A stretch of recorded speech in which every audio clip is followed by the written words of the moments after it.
Anyway, that's my rant for the day until the next rant for the day. Jason, I have a stat for you. The best field goal percentage in the restricted area so far in the 2024-25 NBA regular season. Number 3, Santi Aldama. Number 2, Nick Claxton. Number 1 at 87.1%. Keegan Murray. Hey, Keegan Murray. I know that dude. I know that dude. Number 1 in the restricted area in the entire NBA. Now, here's something. In the 2024-25 NBA regular season, the worst three-point percentage on open shots. What does that mean? That means 4 to 6 feet of space between the shooter and the defender. The worst three-point percentage on open shots. Number 3, Tyrese Halliburton. What a bust.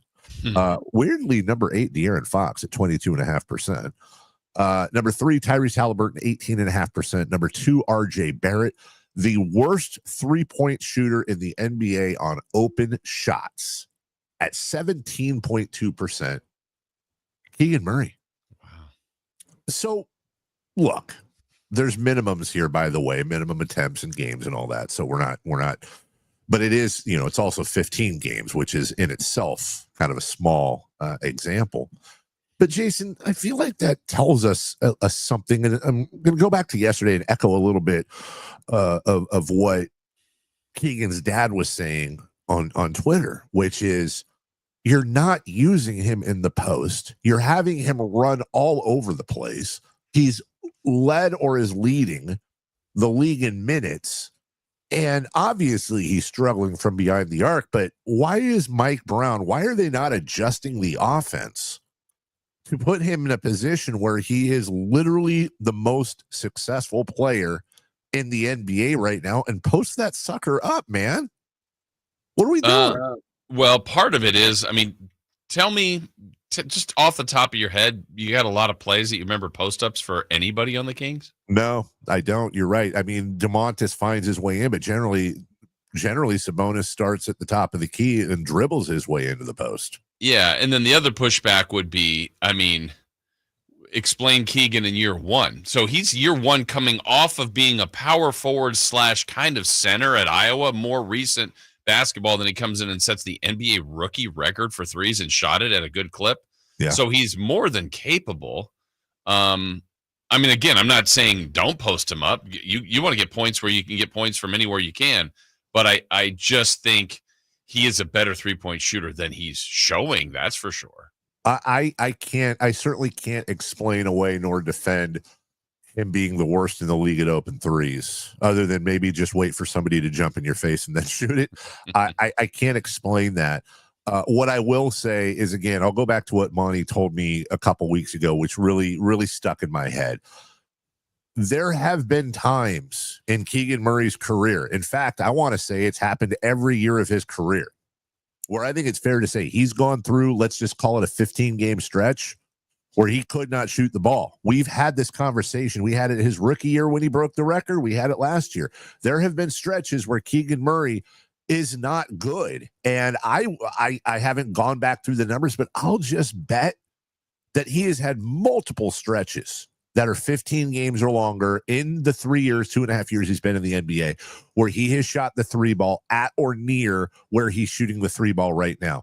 The thing that stands out, which isn't working in his favor, much like Cleveland starting out the year 15-0, is a lot more impactful than a random 15-game winning streak. It just is that Keegan is starting the year out on this kind of a slump.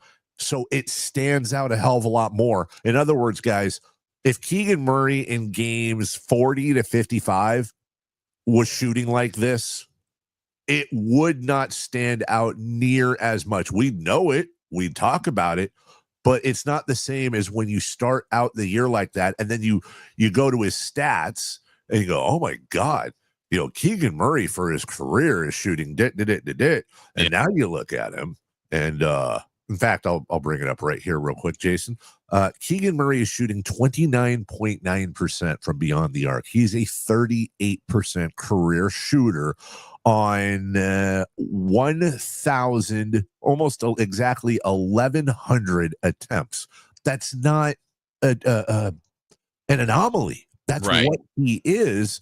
So this is just I'm very much willing to believe that he's gonna not regress but progress to the mean at some point and get that shooting up. I just like to see him in the post more. Yeah, I think the you brought up his wide open threes. So he's dead last. I think you said Fox was 8th. I think there was a stat out there where the Kings were at the bottom of the league in 3-point shooting, but in wide open threes, they were below their 3-point percentage in general. Like, that's staggering to be. I want to say they were like 24% on wide open threes, and for regular threes, they weren't much better, but they were better. And so you're going, okay, that just doesn't compute. Like, that does feel like an outlier. And I'm hoping the last 2 games they've made 19 and 20 that it's starting to come around. We'll take a break here. I want to quickly shout out a longtime loyal listener, Danny T, who he has a great bit going. My direct messages are always open, especially during the holidays. And about every 2 weeks, I get a random message from him based on a segment we're doing. And they're always about John Fisher. So I'll just give you the last couple. I hope John Fisher's nose hairs are gray. I hope John Fisher doesn't wipe correctly. That had to be a conversation we had. I wish John Fisher would tap out of ownership.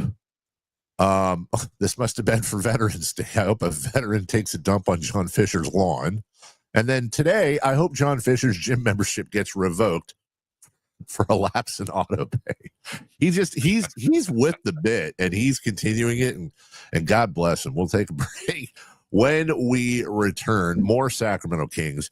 Jason, best of the first 15 games, worst of the first 15 games, win.